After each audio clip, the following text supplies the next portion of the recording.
사람은 누구나 본받고 싶은 사람이 있어요.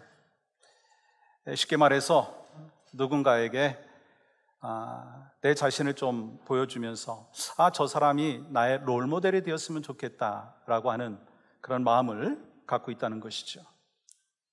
그렇지만 이 누군가가 롤모델로 되어지고 또 그 사람을 따라서 사는 거 여러분 결코 쉽지가 않아요. 왜냐하면 나도 연약한 사람이지만 그 롤모델을 삼고 있는 그 사람도요, 연약한 사람이기 때문에 그 사람도 실수할 수도 있고 또한 기대에 못 미치는 경우가 많기 때문인 것이죠.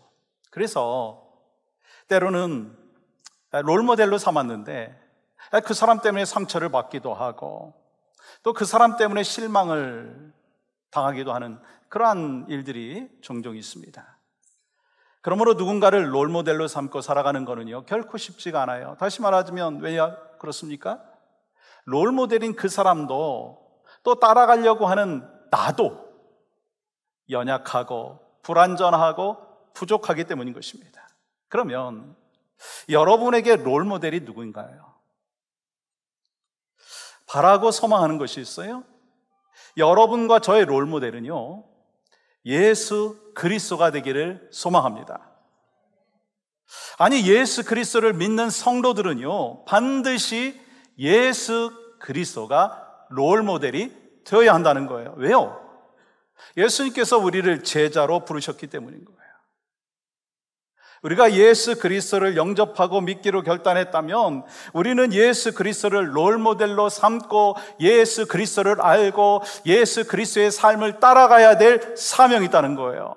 그래서 오늘 본문 말씀을 통해서 다윗이 노래하고 있는 하나님의 성품에 대해서 함께 나누려고 합니다. 여러분, 오늘 본문 8절은 뭐라고 기록하고 있어요? 여호와는 긍휼이 많으시고 은혜로우시며 노하기를 더디하시고 인자하심이 풍부하시도다. 여러분, 이 다윗이 고백한 이 구절은요 이 출애굽기 34장 6절의 말씀을 인용한 거예요. 출애굽기 34장 6절 말씀은 이렇게 기록하고 있어요. 같이 한번 읽어볼까요? 시작. 여호와께서 그의 앞으로 지나가며 선포하시되 여호와라 여호와라 자비롭고 은혜롭고 노하기를 더디하고 인자와 진실이 많은 하나님이라. 그런데 여러분, 중요한 부분이 뭐냐면 이 말씀의 백그라운드예요. 이 모세가 율법을 받으러 시내산으로 올라갔는데 40일이 되도록 내려오지 않는 거예요. 그래서 이스라엘 백성들은 이런 말을 합니다. 이제 모세가 죽었으니 우리 신을 만들고 그 신을 섬기자. 그러면서 이 금송아지를 만들어서 우상을 숭배합니다. 이에 대해서 하나님께서 크게 진노하시고 모세에게 돌판을 깨뜨려 버리게끔 하시죠. 그리고 3,000명이 죽는 그러한 일이 벌어졌어요.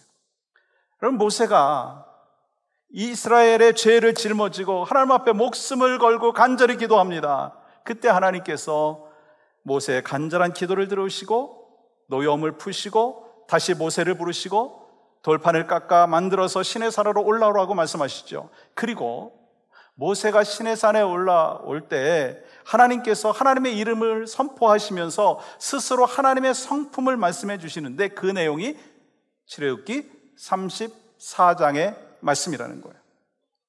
그리고 다윗은요 오늘 본문에서 이 출애굽기 34장 6절의 말씀을 인용해가지고 하나님의 성품 4가지를 이야기합니다. 긍휼이 많으시고 은혜가 풍부하시고 그리고 노하기를 더디하시고 인자하신 하나님이십니다 라고 찬양하고 있어요. 여러분, 그런데 오늘 시편을 기록한 다윗이 어떤 사람인가요? 여러분, 그는요 남의 아내를 범했던 사람입니다. 충직한 부하를 죽음으로 몰아넣었던 간음죄와 살인죄를 저지른 정말 엄청난 죄인입니다. 아니, 그런 신앙인으로서 인생이요 정말 끝난 것이나 마찬가지였습니다. 하나님께 버림받아야 마땅한 존재였고 왕으로서의 자격도 없는 사람이었습니다. 그러나 다윗이요 그러한 자신에게 찾아오셔서 보여주신 하나님의 성품에 대하여 깨닫고 그리고 찬양하고 경배하고 있어요. 여러분, 다윗이 하나님의 성품을 어떻게 찬양하고 있어요? 하나님은 긍휼이 많으십니다. 은혜가 풍성하십니다. 오랫동안 기다리시고 인내하십니다. 인자하심이 풍성하십니다. 여러분, 이 네 가지는요, 별것이 아니고 별개가 아니고요, 서로 밀접한 연관이 되어 있다는 거예요. 그러니까 상황에 따라서 다르게 나타날 뿐이지, 우리를 긍휼히 여기시고 은혜를 베풀어 주시고 오래 참아 주시고, 그리고 또한 인자하신 하나님에 대하여 보여주고 있는 거예요. 그러면 오늘 본문에서 다윗이 고백한 하나님의 성품은 어떤 것인가? 저는 이 말씀을 준비하면서 사실 저는 이 하나님의 성품을 따라가고 있지만, 그 성품이 저의 성품이요, 정말 이 하나님의 성품과 너무 갭이 많은 것을 발견했어요. 그러면서 하나님께서 주신 은혜가 있더라고요. 내가 이 하나님의 성품을 닮아가야 되겠다라고 하는 그 결단과 또 고백을 해봤습니다. 전 소망하는 마음이 있습니다. 여러분과 제가 오늘 이 말씀을 통해서 예수 그리스도의 제자로서, 하나님의 백성으로서 하나님의 성품을 닮아가서 하나님이 원하시는 삶을 우리 모두가 살아갈 수 있기를 주님의 이름으로 간절히 축복합니다. 그렇다면 여러분, 하나님의 성품이 어떤 성품이에요? 하나님은 첫 번째로 긍휼이 풍성하신 하나님이십니다. 저를 한번 따라해 보시겠어요? 긍휼이 풍성하신 하나님. 여러분, 이 탈무드에 이런 이야기가 나옵니다. 어느 아버지가 아들에게 이웃집에 가가지고 낫을 빌려오라고 합니다. 그런데 이웃집에서 낫을 빌려주지 않는 거예요. 근데 며칠 지났습니다. 근데 이번에는 그 이웃이 낫을 빌리러 왔어요. 근데 그 아버지가 두말하지 아니하고 낫을 빌려주는 거예요. 그 모습을 지켜보고 있던 그 아들이 아버지한테 얘기합니다. 아버지, 아니 이웃집은 우리에게 낫을 빌려주지 않았는데 왜 아버지는 이웃에게 낫을 빌려줍니까? 그때 아버지는 이렇게 말합니다. 저 사람이 낫을 빌려주지 않았다고 나도 안 빌려주는 것은 복수라고 말한다. 그리고 빌려주면서 원망하고 툴툴거린다면 그것은 증오라고 말한다. 그러나 그가 낫을 빌려주지 않은 것을 잊어버리고 낫을 빌려주면 긍휼이라고 한다. 여러분, 이 세 가지가 참 중요한 메시지를 우리에게 주고 있습니다. 여러분과 저는 어떤 자세로 살고 있느냐라고 하는 것입니다. 혹시 복수하는 마음으로 살고 있습니까? 증오하는 마음으로 살고 있습니까? 아니면 긍휼한 마음으로 살고 있느냐라고 하는 것입니다. 그러면 여러분, 긍휼이 뭐죠? 사람을 보고 불쌍히 여기는 마음, 사람을 보고 소중히 여기는 그 목자의 마음으로 살아가는 것이 긍휼이라고 하는 거예요. 고사성어에 이런 말이 있죠. 측은지심. 다 아시죠? 불쌍히 여기는 마음. 이 성경에서 긍휼히 여김을 받은 그 한 사람을 꼽으라고 하면 이 누구를 꼽을 수 있을까? 저는 오늘 본문에서 고백하고 있는 다윗을 꼽을 수 있다고 생각합니다. 그럼 8절 말씀 보시면 이 다윗이 뭐라고 고백합니까? 여호와는 긍휼이 많으시고. 여러분, 긍휼이라고 하는 단어가 히브리어로는 라함이라고 되어 있습니다. 이 라함이라고 하는 의미는 뭐냐면 사랑하다, 불쌍히 여기다, 소중히 여기다라고 하는 거예요. 그리고 영어로는 뭐라고 얘기하죠? compassion이라고 얘기합니다. compassion. com이라고 하는 단어는 함께라고 하는 의미가 있고, passion이라고 하는 것은요, 바로 아픔이라고 하는 거예요. 그렇기 때문에 compassion은요, 아픔, 고통을 함께 느끼는 마음을 이야기하는 것입니다. 어떤 사람이 연약하고 모든 것이 부족하다고 한다 할지라도 그와 함께 공감하고 아파하고 그를 위해서 기도해주는 마음, 그 마음이 바로 긍휼의 마음이라고 하는 거예요. 다윗이요, 이 긍휼이라고 하는 단어를 이 13절에서 아버지의 마음으로 이렇게 비유하고 있어요. 여러분 한번 같이 읽어볼까요? 시작. 아버지가 자식을 긍휼히 여긴 같이 여호와께서는 자기를 경외하는 자를 긍휼히 여기시나니. 저는 이 말씀이요, 가슴에 확 와닿더라고요. 저희 아버지가, 저희 어머니가 저를 긍휼히 여기고 불쌍히 여기는 마음으로 양육했고 케어하셨어요. 그리고 제가 아버지가 되다 보니까 우리 아이들을 바라보면서 어떤 마음을 갖느냐면, 우리 아이들이 뭐 이렇고 저렇고 다 상관없어요. 그냥 자식이기 때문에 제가 긍휼한 마음을 갖게 되는 거예요. 그런데 오늘 성경에 보니까 하나님께서 우리를 긍휼히 여기는 그 마음은 어떤 마음이냐면, 아버지께서 자식을 긍휼히 여기는 마음과 같다라고 하는 거예요. 그렇기 때문에 우리가 연약하고 죄 많은 인간이라 한다 할지라도 긍휼이 풍성하신 하나님 때문에 소망이 있다라고 하는 거예요. 여러분, 하나님께서 우리를 얼마나 긍휼히 여기시고 사랑하시는지 성경을 통해서 우리는 분명히 알 수가 있어요. 빌립보서 2장 6절부터 8절까지 말씀 보실까요? 이렇게 기록합니다. 그는 근본 하나님의 본체시나 하나님과 동등됨을 취할 것으로 여기지 아니하시고 오히려 자기를 비워 종의 형체를 가지사 사람들과 같이 되셨고 사람의 모양으로 나타나사 자기를 낮추시고 죽기까지 복종하셨으니 곧 십자가에 죽으심이라. 예수님께서 우리를 구원하시기 위해서 인간의 몸을 입고 이 땅에 오셔서 십자가의 죽으심으로 우리에게 구원의 길, 생명의 길, 천국 가는 길을 열어주셨습니다. 이것이 바로 긍휼입니다. 그렇다면 여러분한테 한번 질문해 보겠습니다. 예수 그리스도의 십자가의 긍휼로 인하여서 우리에게 생명을 주시고 구원의 역사를 주시고 천국 소망을 주신 것, 여러분 이 사실을 믿습니까?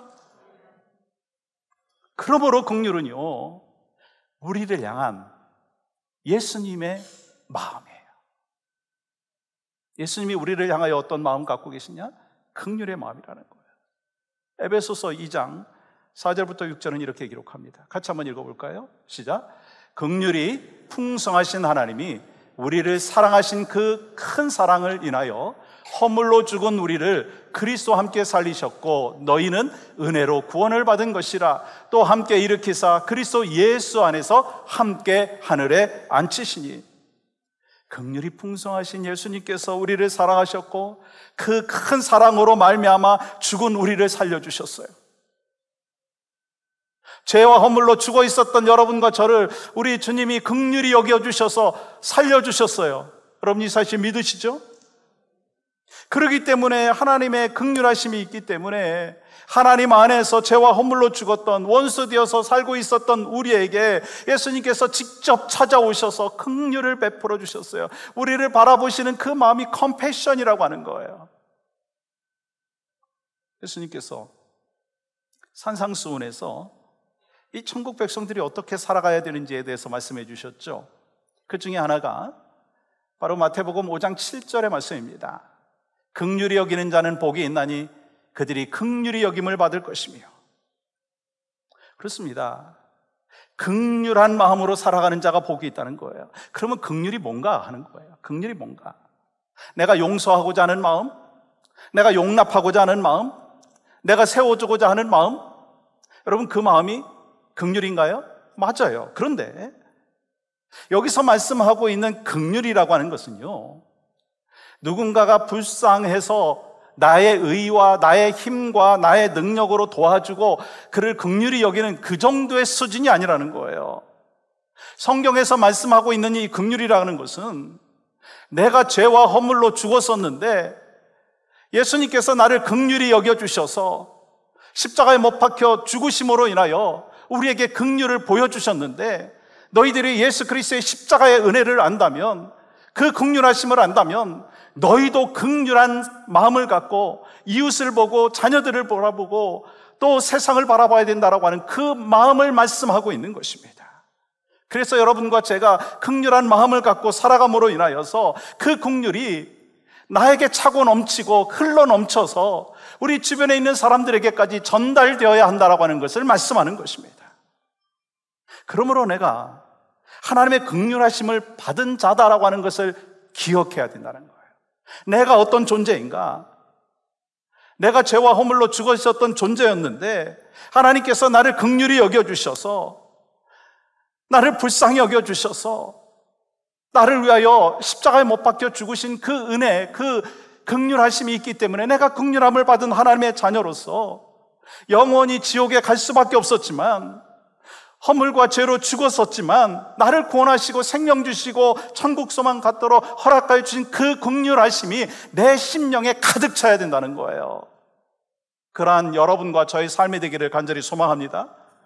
그러므로 오늘 우리가 말씀을 묵상하면서 나는 너무 억울해가지고 저 사람은 정말 용서할 수가 없다라고 하는 사람이 혹시 있다면, 우리는 긍휼을 받은 하나님의 백성으로서 긍휼을 기억하면서 살아갈 때 용서하지 못할 사람이, 용납하지 못할 사람이 없다라고 하는 거예요. 지금 내가 누군가를 어떤 상황을 용납하지 못하고 용서하지 못한다면 그건 내가 정말 하나님 안에서 100% 주님이 나를 용서하셨고 100% 주님이 나를 긍휼히 여겼다는 것을 정말 체험하고 그 마음을 갖고 살고 있느냐라고 하는 것을 질문해 봐야 된다는 거예요. 그래서 우리도 예수 안에서 한 형제요 한 자매된 지체로서 긍휼한 마음을 갖고 살라 말씀하셨어요. 그 삶을 통해서 하나님께서는 영광을 받아주시는 것이고, 우리가 그 삶을 살 때 우리 안에 참된 샬롬, 평안이 있는 거예요. 그러므로 소망하고 기도하는 제목이 있습니다. 여러분과 제가 예수님의 긍휼하심을 받은 자로서 긍휼한 그 성품을 닮아가는, 그래서 하나님의 성품이 내 안에 있고 나로 인하여서 또 다른 사람들이 하나님의 성품을 닮아가는 귀한 역사가 바로 여러분과 저의 삶과 가정 가운데 있기를 간절히 소망합니다. 또한 하나님의 성품이 두 번째로 뭐라고요? 은혜가 풍성하신 하나님. 은혜가 풍성하신 하나님. 하나님께서는 은혜가 풍성하시다고 오늘 시편 103편 8절에서 이렇게 기록합니다. 여호와는 긍휼이 많으시고 은혜로우시며. 여호와 하나님께서 은혜가 풍성하십니다. 그러면 은혜가 뭐죠? 이 받을 자격이 전혀 없던 자에게 베푸시는 하나님의 페이버, 하나님의 호의라고 하는 거예요. 우리는 죄인이기 때문에 하나님의 호의를 받을 자격이 전혀 없는 사람이었습니다. 하나님과 원수되었던 자였습니다. 근데 원수를 은혜로 갚아주셨어요. 여러분, 우리가 믿지 않는 사람보다 더 좀 착해가지고 뭐 어떤 자격이 있어가지고 뭐 하나님의 자녀가 되었나요? 아니잖아요.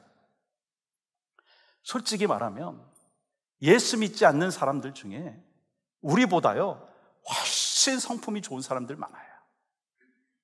훨씬 도덕적으로, 인격적으로 문제가 없는 사람들이 많아요. 그런데 예수 믿는다는 것 그 하나만으로 하나님께서는요 우리의 모든 죄와 허물을 덮어주시고 하나님의 자녀 삼아주셨어요. 그러니까 우리의 구원은 어떤 행위나 공로가 아니라 전적인 하나님의 은혜입니다. 믿음으로 인하여 구원받은 전적인 하나님의 은혜라고 하는 거예요. 그러면 여기 성경에 나오는 모든 사람들이 하나님의 은혜를 받았고 여러분과 제가 하나님의 은혜를 받았잖아요. 여러분 아멘이시죠? 근데 은혜를 말하면 가장 먼저 떠올려지는 사람이 있어요. 저는 사도 바울을 꼽을 수가 있습니다. 이 바울이 예수 믿기 전에 정말 살기가 등등했던 청년이었습니다. 예수 믿기 전에 믿는 사람들을 잡아 가두고 죽이고 핍박하는 자였습니다. 근데 예수 그리스도를 만나는 그 순간, 예수님께서 찾아오셔서 그를 만나주시는 순간, 이 사도행전 9장 5절 말씀 보시면 이렇게 기록합니다. 주여 누구시니까? 그때 예수님께서 뭐라고 말씀하시죠? 하반절 보십시오. 나는 네가 박해하는 예수다. 그 외에요 예수님과 원수되었던 바울이 하나님의 끝없는 은혜로 인하여서 사도가 되었어요. 그러면서 사도 바울이 마지막 이 땅에서의 삶을 살아가는 그 모든 여정 가운데 예수 그리스도의 복음을 위해서 달려갈 수가 있었다는 거예요. 그 비결이 뭔가요? 성경에 대해서 많이 알았기 때문인가요? 아니, 사도 바울이 그렇게 막 이 학식이 많고 그리고 언변이 뛰어나서 그 말을 잘 이렇게 딜리버리 했기 때문인가요? 아니에요. 그에게 모든 죄를 씻어주시고 새롭게 만들어주신 하나님의 은혜가 가득했기 때문인 거예요. 그 은혜로 인하여, 그 전적인 하나님의 은혜로 인하여서 예수의 증인되는 사명을 감당했다라고 하는 거예요. 그래서 사도 바울이요, 어떤 고백을 합니까? 이 고린도전서 15장 10절 말씀, 이 고백이 바울의 고백일 뿐만 아니라 여러분과 저의 고백이 되기를 간절히 소망하면서 같이 한번 읽어보겠습니다. 시작. 그러나 내가 나 된 것은 하나님의 은혜로 된 것이니 내게 주신 그의 은혜가 헛되지 아니하여 내가 모든 사도보다 더 많이 수고하였으나 내가 한 것이 아니요 오직 나와 함께 하신 하나님의 은혜로라. 하나님의 은혜로라. 예수님을 만난 사람만이 이 하나님의 은혜를 알고 그 은혜를 가슴속에 지니면서 그 은혜를 베풀고 은혜를 전하는 삶을 살아갈 수가 있다는 거예요. 그렇지 않냐면 아무리 교회 열심히 다닌다 한다 할지라도 가슴이 차가워요. 냉랭합니다. 그러면 신앙인이 아니고요, 종교인이 될 수도 있다는 거예요. 여러분 자신에게 한번 좀 질문해 봤으면 좋겠어요. 저도 수십 번 질문해 봤어요. 내가 정말 하나님의 은혜를 체험한 사람인가? 예수 그리스도의 십자가의 은혜를 체험했고 내 안에 은혜가 충만한 삶을 살고 있는가? 여러분, 하나님의 은혜를 경험한 사람은요, 이전과 전혀 다른 삶을 살 수밖에 없어요. 여러분 그 사실 아시잖아요. 그러면 다시 한번 질문해 보시기 바랍니다. 내가 주님의 은혜를 경험했다면 그 은혜가 나를 지금 움직이고 있는가? 내 속에 계신 그 성령님께서 내 안에서 역동적으로 움직이심으로 인하여 내 삶 가운데 정말 은혜가 있고 은혜롭게 사람을 보고 환경을 보고 영혼을 바라보고 있는가? 아니면 여전히 내가 살아서 내 생각대로 내 삶을 살아가고 있는가? 여러분, 이 죽을 고비를 넘긴 사람들은요, 삶이 다른 거 아시죠? 왜요? 엑스트라 인생을 살기 때문에. 그것만 잘 기억하면요, 엑스트라 인생을 살면서 생각하는 거, 그리고 또한 말하는 거, 또 인생의 태도가 달라요. 근데 가만히 보니까 여러분과 제가요, 엑스트라 인생을 살고 있어요. 죄와 허물로 죽었었습니다. 여러분이 이 사실 믿습니까? 근데 예수 그리스도께서 은혜를 베풀어 주셔서 우리가 구원받은 백성, 하나님의 자녀로 살아갈 수 있도록 은혜를 베풀어 주셔서 우리가 구원받았고 그리고 생명을 얻었고 천국 소망을 누리고 살아가고 있어요. 그러면 여러분과 제가 지금 엑스트라 인생을 살고 있는 거 아닌가요? 그러면 여러분과 저의 삶 가운데 정말 주님이 나에게 그 보너스로 주신, 그 엑스트라로 주신 그 인생 가운데 우리의 말과 생각과 행동이 달라야 된다는 거예요. 그리고 우리 예수님께서 이렇게 말씀하시는 거예요. 내가 너에게 생명을 주는 은혜를 베풀었으니 너희도 이제 은혜를 베푸는, 나의 은혜를 베푸는 삶을 살아가라. 그것이 하나님께서 여러분과 저에게 주시는 메시지입니다. 그래서 우리 하나님의 성품이 은혜가 풍성하셨듯이 바로 여러분과 저의 삶 가운데 은혜가 풍성한 삶을 누리며 또 주님 따라가는 귀한 인생 될 수 있기를 주님의 이름으로 간절히 축복합니다. 또 한 가지는요, 우리 하나님의 성품은 인내하시고 기다리시는 하나님. 여러분 오늘 본문 8절 하반절 보시면 이렇게 기록합니다. 노하기를 더디하시고 하나님께서는요 쉽게 화를 내지 아니하시고 인내하시고 기다리시는 하나님이십니다. 저는 이 말씀을 묵상하면서 참 위로가 되더라고요. 하나님께서 노하기를 더디하지 아니하셨다면 우리 중에 살아남아 있을 사람이 얼마나 되겠는가라고 하는 거예요. 솔직히 우리 모두가 얼마나 하나님 앞에서 죄를 짓고 살고 있습니까? 근데 결국 하나님께서 오래 참으시고 노하기를 더디하시기 때문에 우리가 지금 살아가고 있고 지금 이곳에서 예배할 수가 있다는 거예요. 근데요, 중요한 부분이 있습니다. 노하기를 더디하실 뿐이지 영원히 노하지 않거나 심판을 하지 않는 하나님이 아니라고 하는 거예요. 하나님께서 노하기를 더디하신다라고 하는 의미가 뭐냐면 회개하고 돌아오기를 기다리시는 하나님의 성품이 담겨져 있습니다. 하나님께서는 독생자 예수 그리스도까지 보내주시고 우리 모두가 구원받게 되기를 인내하시면서 기다리시지만 끝까지 예수 믿지 않고 돌아오지 아니하면 하나님께서 진노하셔서 영원한 형벌을 주신다라고 하는 거예요. 근데 사람들은요, 더디하시는 하나님에 대해서 오해합니다. misunderstanding이 있어요. 그래서 하나님은 없다, 하나님은 죽었다 하면서 하나님을 멸시하고 모욕합니다. 근데 정말 여러분과 제가 기억하셔야 될 부분이 있어요. 하나님께서는 인내하시고 기다리는 분이시지만 반드시 심판하실 날이 있다고 하는 거예요.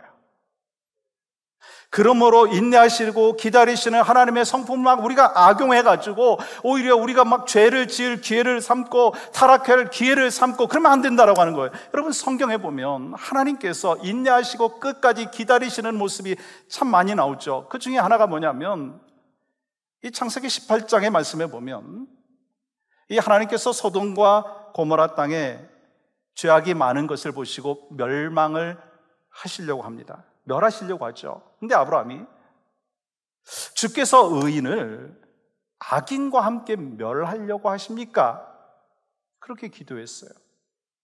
그래서 하나님께서는요, 의인 50명을 이야기하셨어요. 그런데 그 다음에 나오는 이 인원이 자꾸 줄지 않습니까? 45명, 40명, 30명, 20명, 10명.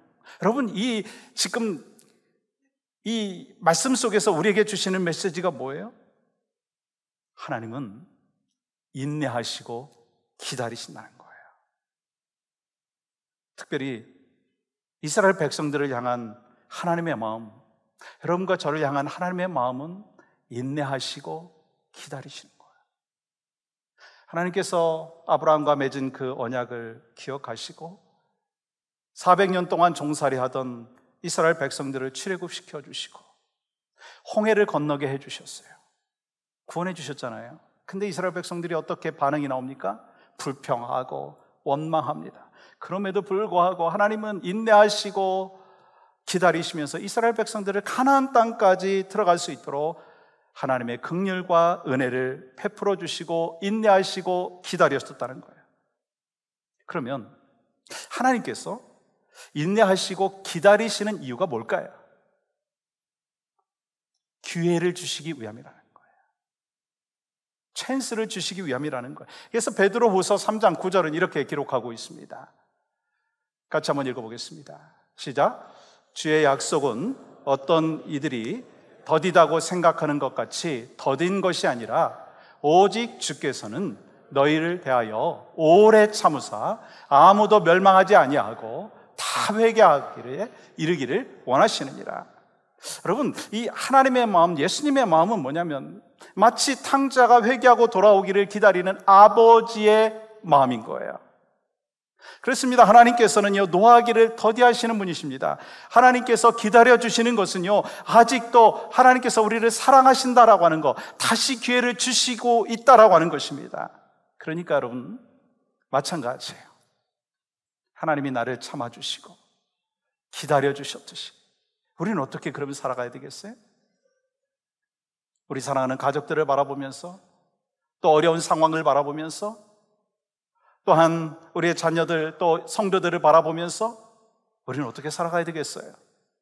하나님의 성품을 닮은 인내하며 기다릴 수 있는 성품이 저의 성품 되기를 원하고 바로 여러분의 성품 될 수 있기를 주님의 이름으로 간절히 축복합니다.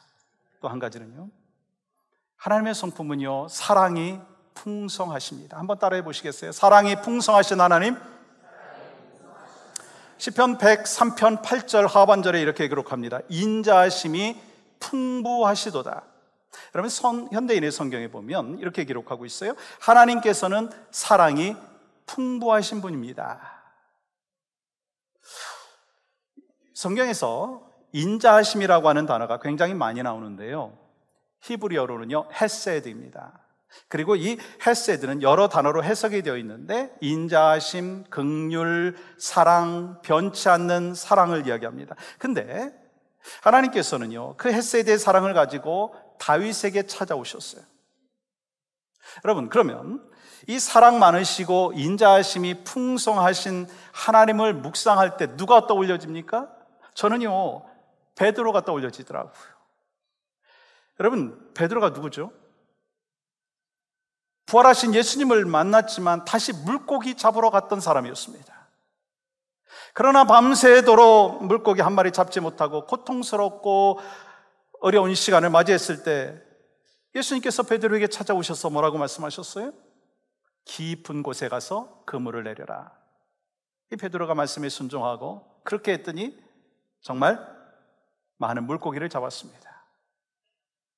베드로는 예수님을 부인했던 사람이에요. 도망갔던 사람이에요. 배신자입니다. 그렇기 때문에 예수님이 뭐라고 책망하실까, 뭐라고 야단치실까 생각을 했지만 예수님께서 뭐라고 말씀하십니까? 베드로야, 와서 밥 먹자. 배고픔과 추위에 떨고 있었던 그 아픔이 그 사람에게 있었던 그 상황 속에서 베드로에게 주님은 생선을 준비하시고 떡을 준비하셨어요. 예수님께서 한마디 책망하지 아니하시고 이렇게 질문하시는 거예요. 네가 날 사랑하니? 네가 나를 사랑하니? 네가 나를 사랑하니? 내 양을 먹이라. 예수님께서는 무너졌던 베드로가 다시 제자로 태어날 수 있도록 기회를 주셨어요. 예수님의 긍휼하심과 풍성한 은혜, 기다리시는 인내, 인자하심으로 세상을 변화시키는 사도의 삶을 살 수 있도록 변화시켜 주셨어요. 예레미야 선지자는 이스라엘 백성들이 패역하고 있을 때 눈물로 고통스러워하면서 하나님의 인자하심을 이렇게 고백을 했거든요. 예레미야가 22장 23절 같이 한번 읽어보겠습니다. 시작. 여호와의 인자와 긍휼이 무궁하심으로 우리가 진멸되지 아니함이니이다. 이것들이 아침마다 새로우니 주의 성실하심이 크시도소이다. 여러분, 누가 하나님의 인자하심을 베풀 수 있는 사람일까요? 하나님의 끝없는 헤세드의 사랑으로 인하여 구원받은 여러분과 저, 하나님을 만난 여러분과 저, 아침마다 하나님의 인자하심을 경험하는 그 사람이요, 하나님의 인자하심을 전할 수 있는 거예요. 여러분, 저는 오늘 여러분과 제가 함께 다윗이 노래한 하나님의 성품 4가지를 같이 나눴어요. 하나님의 성품이 어떻다고요? 하나님은 긍휼이 풍성하십니다. 은혜가 풍성하십니다. 인내하시고 기다리시고 또 사랑이 풍성하십니다. 그러면서 주님이 우리를 향하여 기대하시고 계신 것이 있어요. 뭘 기대하시겠어요? 내가 그러니 너희도 그렇게 살아라. 네가 그러한 은혜를 받았고 긍휼함을 받았고 내가 너희를 위하여 인내하고 기다렸고 사랑의 풍성한 삶을 살았으니 너희도 그렇게 살아라. 주님이 여러분과 저에게 주시는 말씀인 줄 믿습니다. 제가 목사 안수 받은 지가 24년 됐더라고요. 저같이 부족하고 연약한 사람을 목사로 부름 허락하여 주시고 이 말씀을 전하는 종으로 허락하여 주신 게 참 은혜이고, 그러면 이 은혜를 어떻게 누릴 수 있었는가? 가만히 생각해 보니까 하나님의 긍휼하심이 있었기 때문이었고, 하나님께서 은혜가 풍성하시기 때문이었고, 나를 향하여 인내하시고 기다려 주셨기 때문이더라고요. 사랑으로 나를 덮어주시고 감싸주셨기 때문인 거예요. 저만이 아니라 여러분은 그러면 어떤 삶을 살고 계십니까? 어떠한 삶을 지금까지 사셨습니까? 여러분, 우리의 성품은요, 이 육체가 성장하는 것과 같이 성장해야 합니다. 우리의 성품이요, 성장해야 된다는 거예요. 뭐 어제나 오늘이나 작년이나 올해나 저 사람 변함없어 라고 하는 그 의미는 여러 각도로 이야기할 수 있지만 우리는 예수 그리스도 안에서 살아가는 믿음의 백성으로서 우리의 성품은요, 나날이 하나님이 원하시는 모습으로 변화돼야 돼요. 성숙해져야 돼요. 여러분, 방법이 뭘까요? 육체를 위하여 투자하는 시간보다 영적인 일에 투자하는 시간이 많아야 된다는 거예요.